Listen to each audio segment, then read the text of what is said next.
Hello friends, SR Sharma academy में आप लोगों का स्वागत है।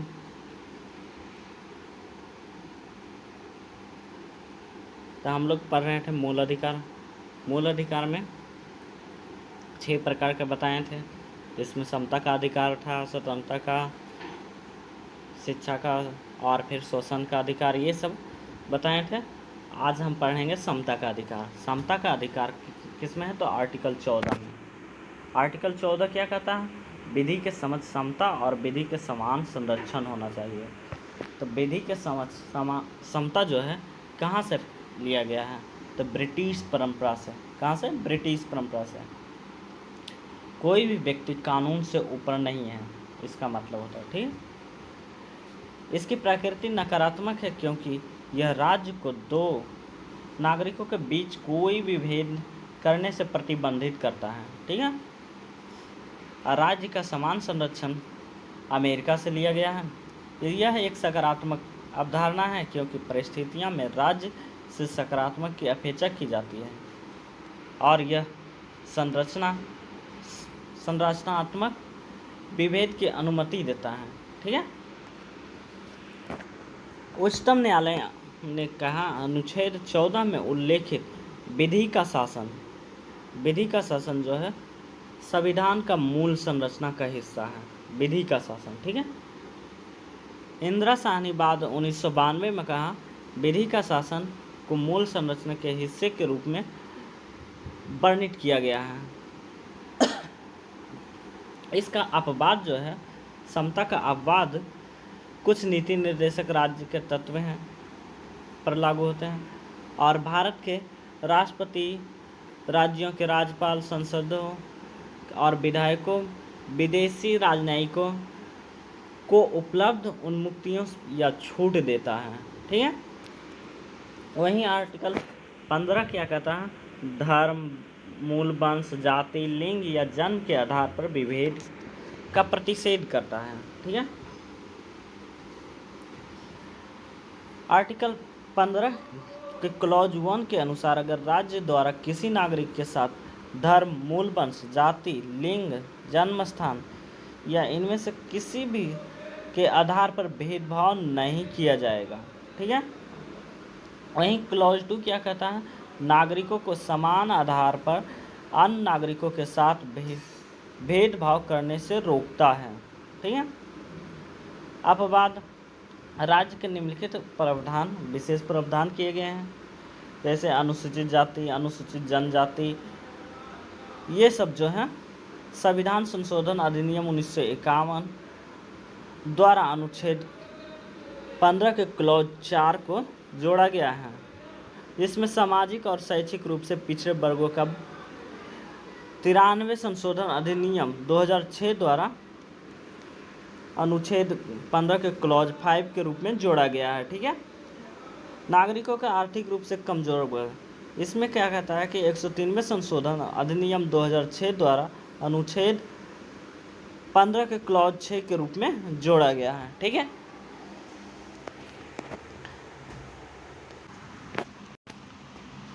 वहीं आर्टिकल 16 क्या कहता है? तो लोक नियोजन या सार्वजनिक रोजगार में अवसर की समता हो गई। राज्य के तहत नियोजन या रोजगार के संबंध में नागरिकों के साथ केवल धर्म, मूल वंश, जाति, लिंग, वंश या जन्म स्थान, निवास या इनमें से किसी भी प्रकार का भेदभाव नहीं किया जाएगा लोक नियोजन में या सार्वजनिक रोजगार में, ठीक है। अपवाद में किसी राज्य या संघ राज्य क्षेत्र में निर्धारित रोजगार या नियुक्ति के लिए राज्य के निवासी होने का शर्त को लागू किया जा सकता है, ठीक है। किसी राज्य क्षेत्र में वहाँ के लागू किया जा सकता है निवासी होने के लिए। अगर बिहार का है तो बिहार वाले, यूपी का है तो यूपी, अपने अपने राज्य का, ठीक है। किसी भी पिछड़े वर्ग या नागरिकों के रूप में से कमजोर वर्गों के पक्ष में नियुक्तियां या पदों के आरक्षण का प्रावधान किया जा सकता है, जैसे BC, EBC, SC, ST, ठीक है।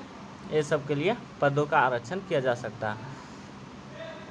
EWS भी आ जाएगा, आर्टिकल 17 कहता है अस्पृश्यता का अंत।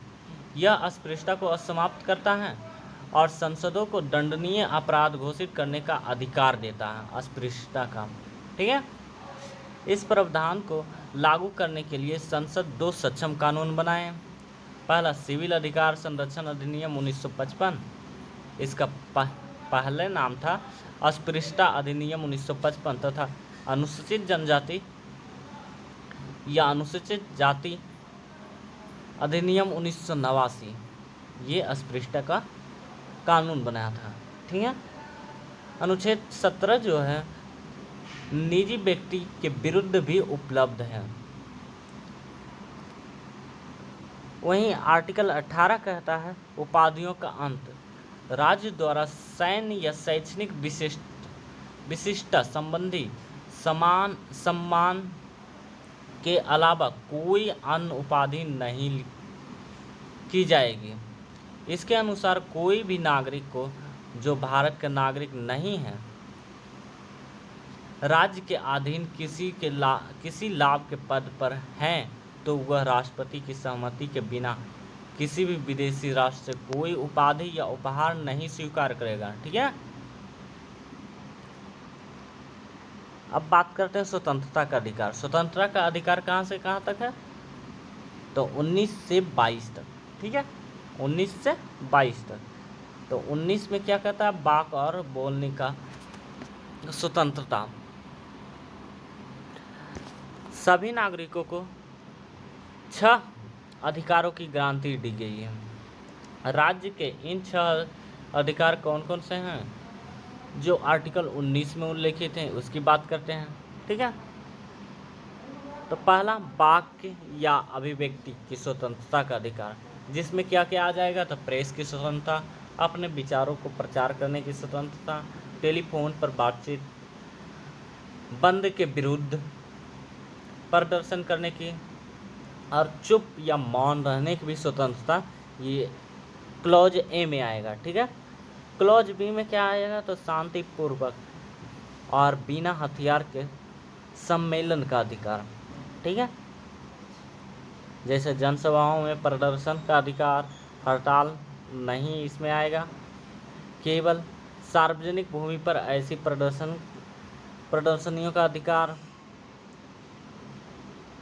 ठीक है। और वहीं सी जो है क्लॉज सी, सभा या संघ या समितियां बनाने का अधिकार कहता है। जैसे राजनीतिक दल, कंपनी, संगठन बनाने का अधिकार, किसी भी संगठन में शामिल न होने का अधिकार, किसी एसोसिएशन को मान्यता दिलाने को अधिकार मूल अधिकार नहीं है। ये ध्यान रखना, किसी एसोसिएशन को मान्यता दिलाने का मूल अधिकार नहीं है। वहीं क्लॉज डी कहता है भारत में कहीं भी स्वतंत्र रूप से आवागमन करने की स्वतंत्रता देता है। देश के बाहर जाने का अधिकार अनुच्छेद 21 के अंतर्गत आता है। ये याद रखना है। देश से अंदर अगर कहीं भी जाएगा तो ये 19 में आएगा, और अगर देश से बाहर ये 21 में है। ठीक है। ई कहता है, क्लॉज ई कहता है भारत में कहीं भी निवास करने या बसने का अधिकार। ठीक है। एफ किसी पेशे को अपनाने या आजीविका, व्यापार या व्यवसाय करने का अधिकार देता है। ठीक है। अनुच्छेद 20 क्या कहता है? तो अपराधों को के लिए दोष सिद्ध करने के संबंध में संरक्षण। ठीक है। किसी भी आरोपी व्यक्ति को मनमाने या अतिरिक्त सजा से संरक्षण प्रदान करता है। इसके लिए 3 व्यवस्थाएं हैं। पहला, भूतलक्षी प्रभाव को कानून से दंडित नहीं किया जा सकता। हालांकि भूतलक्षी प्रभाव वाले कानून की सीमा केवल आपराधिक कानूनों पर ही लागू होती है, न कि सिविल या कर कानूनों पर। ठीक है। दूसरा कहता है दोहरा संकट, एक ही अपराध के लिए 2 बार दंड नहीं। हालांकि विभागीय पूछताछ को इस सिद्धांत का उल्लंघन नहीं माना जाता है। तीसरा, स्व दोष सिद्ध नहीं या खुद के विरुद्ध गवाही मान्य नहीं। यह संरक्षण भौतिक वस्तुओं, अंगूठे के नमूने, ठीक है, अंगूठे के निशान, नमूना, हस्ताक्षर जांच हेतु रक्त के नमूने आदि का अनिवार्य प्राप्ति के मामले में उपलब्ध नहीं है, ठीक है। वहीं आर्टिकल 21 कहता है क्या, आर्टिकल 21 प्राण और दैहिक स्वतंत्रता के संरक्षण। विधि द्वारा स्थापित प्रक्रिया के अलावा किसी भी व्यक्ति को उसके प्राण या दैहिक स्वतंत्रता से वंचित नहीं किया जाएगा, ठीक है। जैसा कि गोपालन बाद 1950 में उच्चतम न्यायालय ने कहा कि अनुच्छेद 21 के तहत संरक्षण केवल मनमानी कार्यकारी या कार्रवाई के विरुद्ध उपलब्ध न है, न कि मनमानी विधायी कार्रवाई के विरुद्ध है, ठीक है, न कि मनमानी कार्रवाई के विरुद्ध। मेनका गांधी बाद में 1978 में कहा उच्चतम न्यायालय ने कि व्यापक व्याख्या की और माना कि यह संरक्षण न केवल मनमानी कार्रवाई के विरुद्ध है बल्कि मनमानी विधायी कार्रवाई के विरुद्ध है, ठीक है, कार्यकारी कार्रवाई नहीं, विधायी कार्रवाई के विरुद्ध है। उच्चतम न्यायालय द्वारा प्राण और दैहिक स्वतंत्रता के दायरे को व्यापक किया। वहीं आर्टिकल 21 कहता है प्रदूषण मुक्त पर्यावरण का अधिकार, यानी इस आर्टिकल 21 में कहता है जीवन का अधिकार है, ठीक है। अगर पूरा देखें 9 प्रकार के अधिकार इसमें रखे गए हैं। पहला क्या है, द आजीविका का अधिकार। दूसरा क्या है, प्रदूषण मुक्त पर्यावरण का अधिकार, जैसा कि सुभाष कुमार बनाम बिहार राज्य 1991 में हुआ था। तीसरा क्या है, निजता का अधिकार, पुट्टासामी केस में 2017 में कहा। चौथा क्या कहता है, आश्रय का अधिकार। और पांचवा स्वास्थ्य का अधिकार। और छठा 14 से कम उम्र के 14 तक की जो बच्चा है या बालिका या बालक उसे निःशुल्क शिक्षा का अधिकार। फिर सातवां क्या कहता है, तो निःशुल्क कानून सहायता प्रदान करने का अधिकार। और आठवां कहता है सूचना का अधिकार होना चाहिए। और नौवां कहता है बिजली का अधिकार, ठीक है। फिर आर्टिकल 21A, आर्टिकल 21A कहता है शिक्षा का अधिकार। यह राज्य के लिए 6 से 14 वर्ष के सभी बच्चों को निःशुल्क शिक्षा अनिवार्य है कराना चाहना, ठीक है। वहीं 86 में संशोधन अधिनियम 2002 में क्या कहा,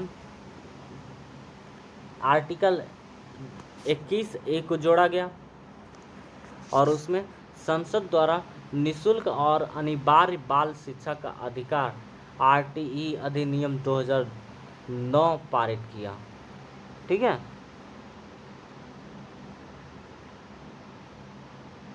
ठीक है फ्रेंड्स, आज हम लोग यहीं पर रहने देते हैं और मूल अधिकार पार्ट 2 को नेक्स्ट वीडियो में कवर करते हैं, ठीक है। तो हमारे चैनल को सब्सक्राइब और लाइक करें और शेयर करना ना भूलें, ठीक है फ्रेंड्स।